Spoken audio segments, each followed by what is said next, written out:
Hey there, Growing Together Gardening Podcast listeners. This is me, John Lamb, your host, and you've got a special this week.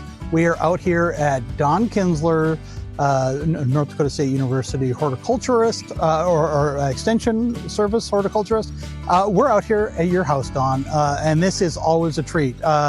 We were out here 2 years ago for the podcast. A lot of listeners were out here last year for the garden tour, and this summer, again, it's great to be back.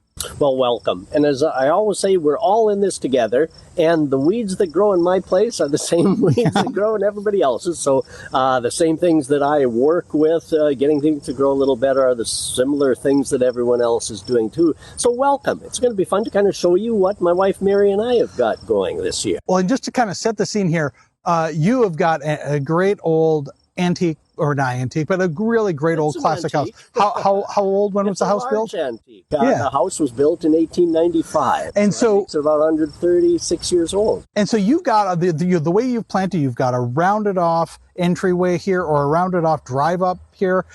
You've got beautiful hedges that are trimmed up, that are really well shaped. You've got plants along the way. You've got petunias.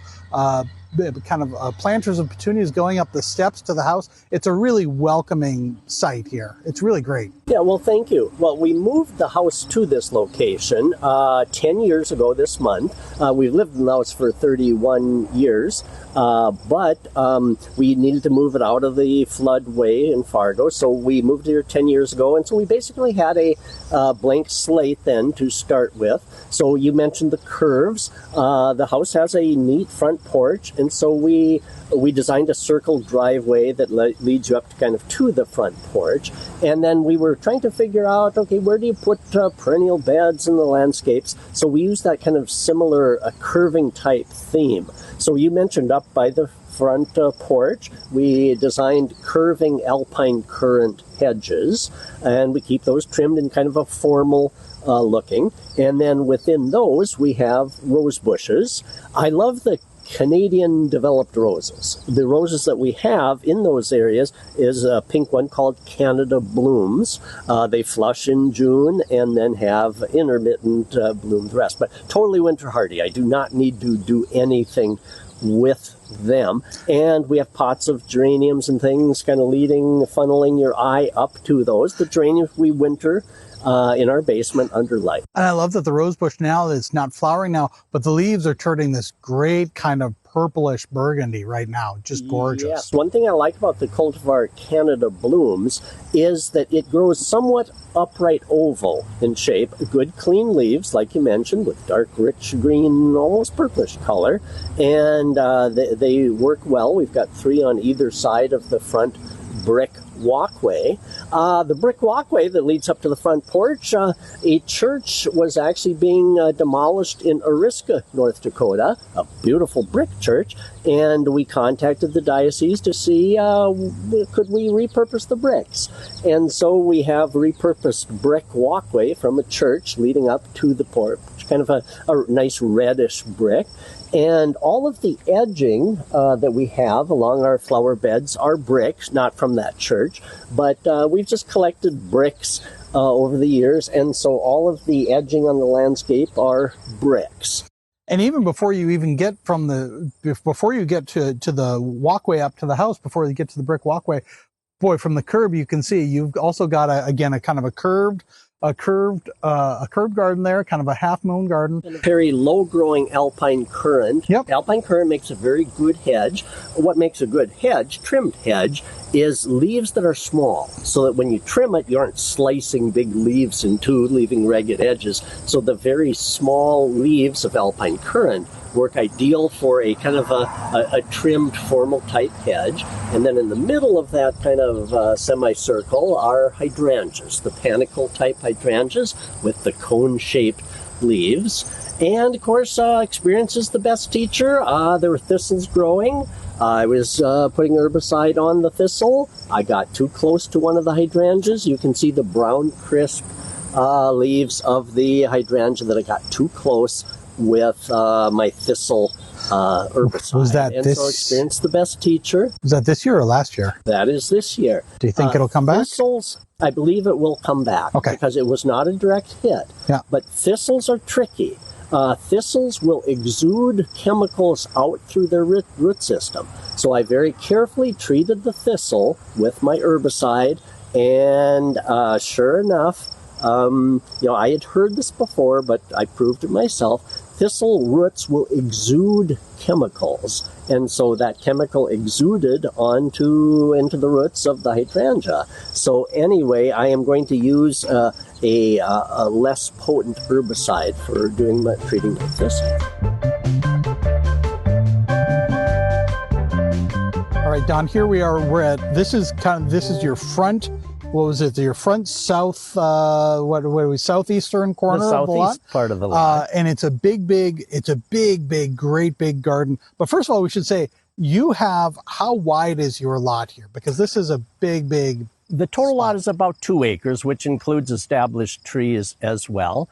And so when we designed this, we wanted to make sure that the flower gardens were visible up front, so that people walking by, driving by, could share the flowers as well also.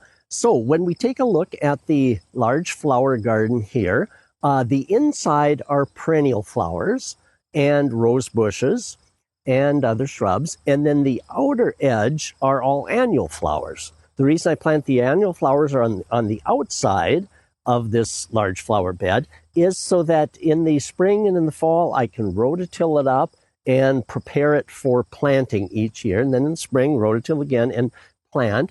And so there is a definite separation between the annuals and perennials. The annuals, we start all of the annuals ourselves under lights in the basement in spring, starting usually around February or so. And so we have a combination of petunias and marigolds. And notice the low-growing kind of burgundy, velvety, burgundy rose petunia. That is one called Carmen Velour Wave. Now, the standard wave petunia, the original wave petunia, was quite low-growing, spreading out. And Carmen Velour Wave is of that type, low-growing, spreads out. But then the one that we're looking at in front of us, notice it's a kind of rose pink and also kind of a light violet color. Those are called tidal wave petunia. They're in that wave series, but the tidal wave become quite mounded. Yeah. And so they are, if you measure it from the soil on up, they're probably a good 18 inches or so. I was going to say 18 inches. By the end of the growing season, they can get 2 feet or so in height. So tidal wave is kind of a big mounded type of wave. So within that wave category, there are different kind of sub-wave types of petunias. So a little something for everyone. And the large yellow-flowered marigolds, big duck yellow, is my favorite. And those are great and full. And boy, you don't have rabbits here, do you? We do. But we plant enough for the rabbits, and they leave some for us too. If we look at the center of this large flower bed, the perennial area, it also has rose bushes. Now, the roses were developed in Canada, so I do not have to cover them. When we planted those, we plant them deeply. When I say deeply, the area between the canes and the roots goes down at least 4 to 6 inches below soil. Lots of peat moss worked in because they like organic material, and that keeps the crown of that plant down below soil enough, and that gives good winter protection. And so they'll get some tip dieback. I prune them each spring, but in that area there's a beautiful kind of it's called Morden Sunrise. It's a yellowish orange shrub type rose, and we have Canadian Shield, which is a beautiful red rose.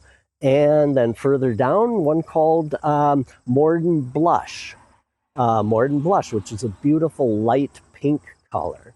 And in the perennial garden, we've got different daylilies growing, and the alliums are blooming now. Of course, that's about the time that they typically bloom. And the sedum are just green in bud. They'll be coming on, I suppose, in a couple of weeks. We've got sedum. So our goal was, in this perennial garden, to have things blooming throughout the season. Mm-hmm. They start with the lower type iris and peonies, and then the taller type iris in June. Roses start really flushing in June, and daylilies then middle of summer, the true lilies middle of summer. So it's continually changing throughout the season. And then with the annuals around the outside, of course, annuals provide color from the time they start blooming all the way through frost. So the annuals carry the color around the outside. Other annuals, John, in your yard, you had cleome also in your garden. I like yours. Yours are very full. This is the variety called Sparkler, which is a lower growing, well, they still get up to about 3 feet tall, but 3 feet versus 5 feet on some varieties. But they are a fuller, more densely branched type. And we got perennial salvia. I love the blue salvia. Now we've got both the annual blue salvia and we have the perennial type salvia too. So salvia is a big family with both annual types and perennial types. A lot of the daylilies are just kind of winding down now. I like to plant the daylilies in groupings. So rather than just one daylily of a color, I like to plant a grouping so that when that type of daylily is blooming, you really have some pizzazz to it. Now, sometimes though, I'm a little frugal, so I'll only buy one of that, let it grow a few years, and then divide it. So I have a group of 3 to 5 of that color. So when they're blooming, they really have some color to them. And again, with the roses, what I like about the Canada type roses, they do tend to repeat bloom, flush in June, but then repeat bloom throughout the season. Serving as kind of a backdrop there, you've got the giant fleece flower. You got a couple of those. There's the giant fleece flower. They almost make a good screen along the back of the perennial flower garden because they grow from ground level. They're true perennial, almost look like a shrub, but they will get 6 feet tall easily, 6 feet wide, and growing from ground level all the way up during the course of one season. The blossoms come out cream. Now they're doing their kind of tan type thing, but they're still, I think they're pleasant. I don't deadhead those because it does give something, even though they're kind of tannish brown, there's a look to them that I think is attractive as well. All right, should we take a look at another part of the garden here? Let's do that.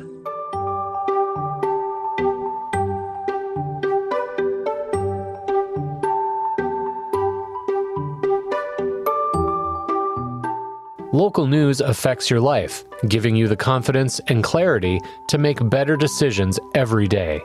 You can support that with a digital subscription. Visit inforum.com/subscribe to sign up today. So here, right off the corner of your porch here on the south side, you've got this great big full looking bush, and you've got lots of, are they berries or grapes? Those are berries. That is the aronia shrub. And now on the corner of the porch, the landscape called for something kind of a little taller, rounded. Okay, so the aronia that we have grows to about 5.5, up to about 6 feet high and about 6 feet wide. And so I wanted a double duty, a good landscape shrub and something that would produce fruit for us. And aronia does that. So aronia, A-R-O-N-I-A, aronia. Gosh, and look at how heavily laden with the purplish black fruit it is. They are just like bunches. Exactly. Each year we get about 5 ice cream buckets, at least, of them. They are higher in antioxidants than even blueberry. Wow. So very productive, healthy. And also, all you need is 1 aronia berry. You don't need 2 for cross-pollination or anything. Fruits very well. And now you can see there's an elm tree growing up out of the middle of volunteers it. happen. And volunteers happen. Now, so the way that I deal with those is I cut them down at ground level, the volunteer tree, cut them down at ground level, and then squirt a little bit of 2,4-D weed killer on that cut surface with an eyedropper. So it's very precise just to get to that. So is 2,4-D weed killer, is that something that's a little less concentrated, like you were talking about your problem with the thistle?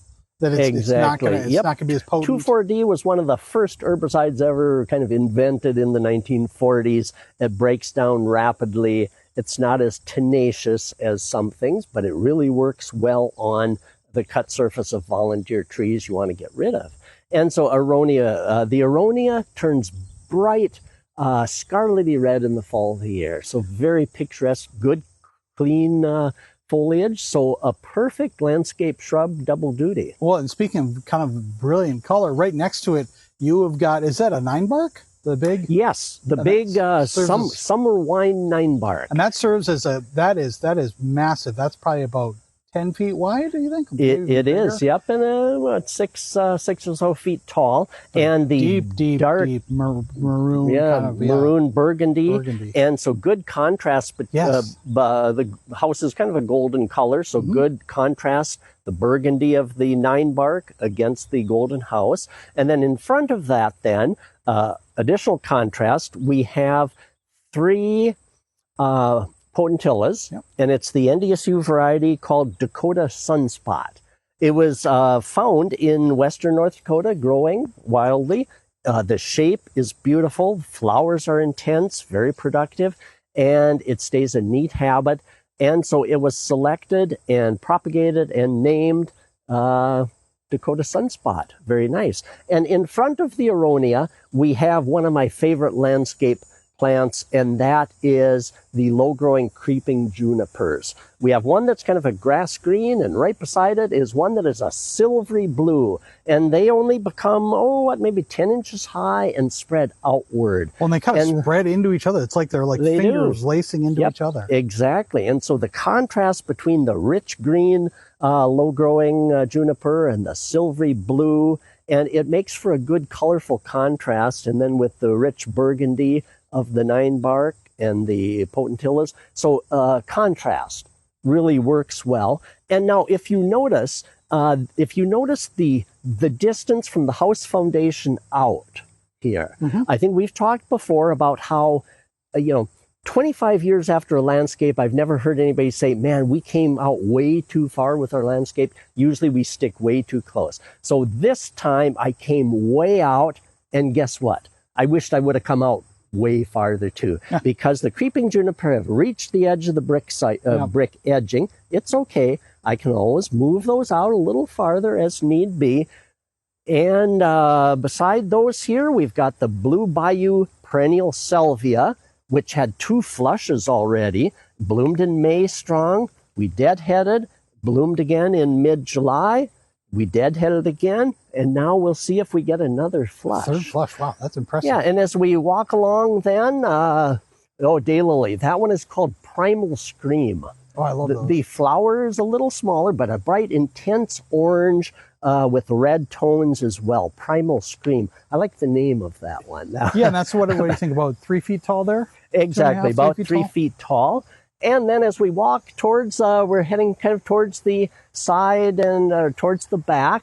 Here, this big shrub-like tree. How do you describe that? Big shrub-like tree. Yeah. This is Trader mulberry, Trader, Trader mulberry. Now, Trader mulberry has a fascinating history. The Trader mulberry was found growing on a farmstead in Valley City, which is about 60 miles west of Fargo. And it had been brought to that farmstead by German immigrants over 100 years ago. We are not in mulberry territory. They're not hardy here. This one was growing 35 feet tall, big, huge, still bearing mulberries after 100 years. They found ways to propagate it. It's now in the nursery trade. You have to hunt for it a little bit because it's in high demand. But now mulberries have a fascinating leaf. If you look at some of these, look at the variation, the lobing. Some are kind of deeply lobed. Others are just a solid leaf all the way around. And now let's sample mulberry. Now mulberry, you'll see some of the mulberries are whitish yet, not ripe, a little pinkish. The dark, some are black, the dark purple, almost black. You know they're ripe if you put your hand underneath, and if they'll separate without you having to tug. If you have to tug on the mulberry, they won't be as sweet. But if you give it just a gentle tug, so see some of those I'm leaving on. Oh, here one came up. That one's nice and sweet. Oh, super tender too. Yeah, they look like a blackberry, but they're not as crunchy. They're not as hard as a blackberry. They have a little how green do you not stem. just stand here and eat off this all day? This is how I do it. This is my main way of consuming the mulberries, is standing under the tree and eating.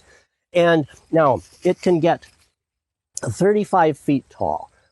We can't pick mulberries 35 feet tall. So with a pole pruner, we keep it to maybe 15 feet tall, 15 feet wide.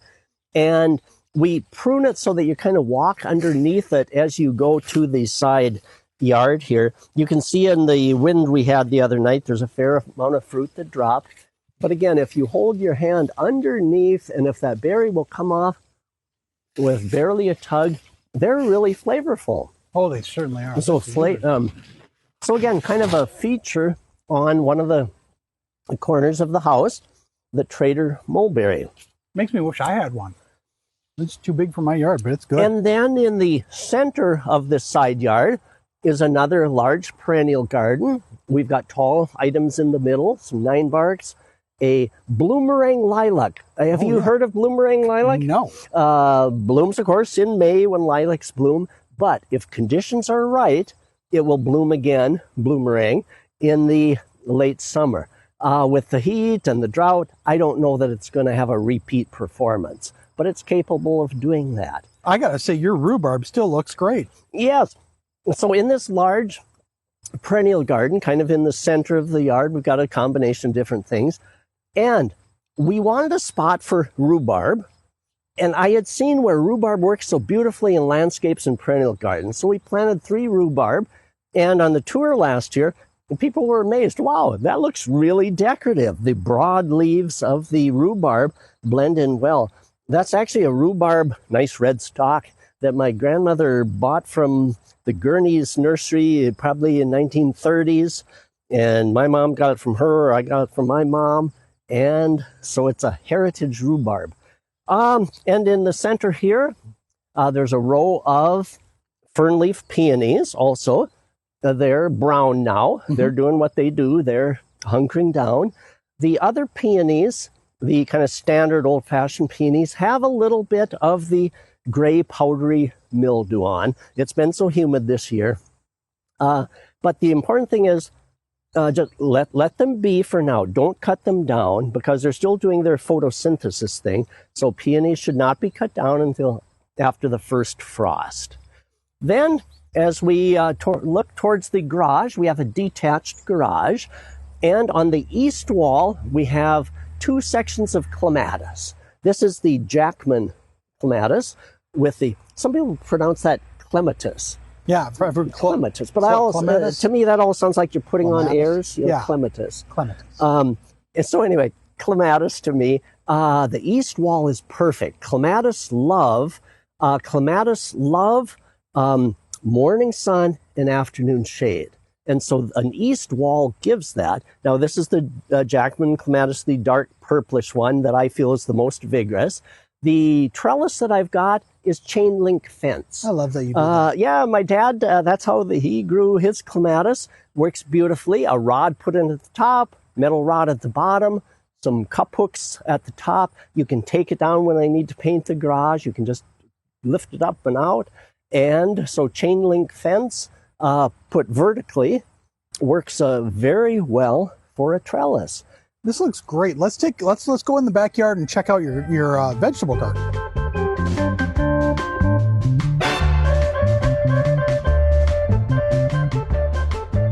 All right, Don, let's what do we got here on our way into the backyard? And we're going to go check out your vegetable garden. But first, we got to stop here and look at what you've got growing on your fence. We've got a gate here that a person goes from the kind of front side yard into the backyard. And growing on either side of this, well, we have a large kind of vining type rose. This one is called Henry Kelsey. And on the other side is Summer Cascade Wisteria. Okay. Now, wisteria is a vine that typically grew down south, but they found some winter hardy types. Again, this one called Summer Cascade. And the beautiful kind of hanging type of bluish purple kind of clusters. It had its flush of blossoms in late June, and now it's doing a little bit of repeat performance. So wisteria, pretty fun. What are the pods? They look like bean pods or pea pods? Yes, those are the seed pods hanging down in clusters. They look almost like string bean pods, don't they? They are from the June bloom. Okay. I will cut those off so that strength doesn't go into the pods. Okay. So then as we walked through the gate into kind of the side rear yard here, we wanted a water feature. And so I didn't have time to really dig an elaborate pond. So we bought at one of the national chains a kidney-shaped plastic and then I ordered online a little shelf-type fountain sitting on a couple of rocks. And that shelf-type fountain then, it's 12 inches wide. That shelf-type fountain creates kind of a little waterfall then that trickles down into the kidney-shaped pond.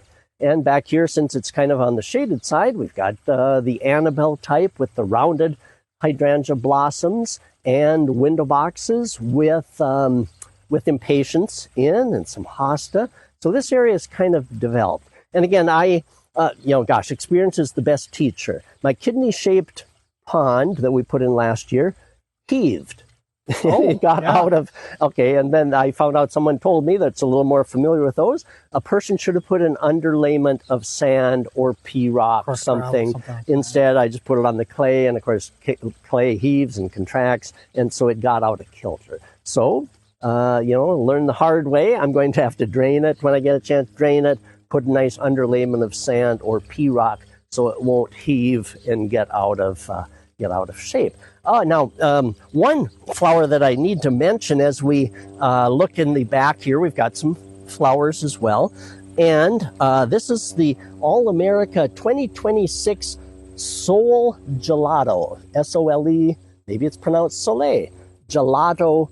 It's a Heliopsis. Isn't that pretty? It's a sunflower type, a small kind of miniature sunflower looking, bright golden yellow blossoms with the dark brown center. Works very nice in planters. And real close, tight bunches of flowers. It does, very well. And as I was reading about it, it is a perennial. And of course, I've got it growing in planters. It's not going to overwinter as a perennial in planters. So I am going to try to transition that into the in-ground perennial beds also. And the cascading type geranium, this is one called Sophie Cascade. We've preserved this, wintered it for about 20 years. We had it in our garden center, and so we've preserved it ever since. The window boxes under the kitchen here in the back are also Sophie Cascade. Those look great. And in the backyard too here, kind of off the back door, the little back porch, we have a rose garden. Yeah. Again, the Morden type, hardy Canadian roses, Morden Blush, Morden Bell, Canadian Shield are all really nice. And so a little rose garden we have. Well, should we take a walk back to the vegetable garden here? Now, this has been one of the more challenging vegetable garden years that I've ever encountered. The heat, the dryness, trying to keep things. Now, even our hot-loving vegetables like tomatoes, peppers, cucumbers, pumpkins, there's an upper limit. When temperatures get above 80, 85, then even the heat-loving things start to go downhill. And we had a lot of 80, 85 degrees. So I noticed the potatoes, the foliage went down earlier this year. There's still some green there, so they're still making tubers underneath. Now, the garden fence we have our garden fenced for rabbits and raccoons. Yep. And occasionally there will be deer that wander into south edge of Fargo here. So the gate that goes into the fenced area, we have grapes trained across. Nice. They're producing quite well. This is the variety called Swenson's Red, which was developed in Minnesota. And they'll be ready probably in September. They're starting to turn a little pinkish. And so Swenson's Red, they have a little tiny edible seed inside. They aren't truly seedless, but they have so there's a little tiny vestige of a seed inside that you can just crunch.